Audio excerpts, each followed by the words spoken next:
পারিবারিক জীবন যে কত মধুর হতে পারে, একটা স্বামী কত দায়িত্বশীল হওয়া তার উচিত।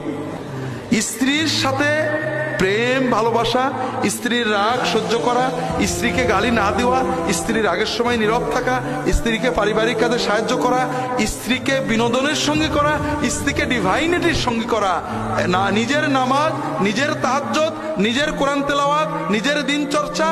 স্ত্রী আমার রান্নাঘরের সাথী নয়, আমার বেডরুমের সাথী নয়, স্ত্রী আমার জান্নাতেরও সাথী।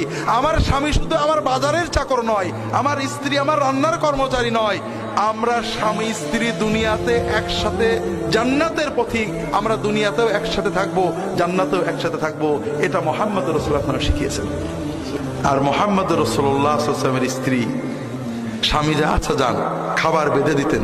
শুধু খাবার বেঁধে দিতেন না, মাঝে মাঝে যখন তিনি দেখতেন যে স্বামীর খাবার তো ফুরিয়ে যাওয়ার সময় আসে না, নিজে কোমরে খাবার বেঁধে সেই পাহাড় বেয়ে উঠে খাবার দিয়ে এসেছেন।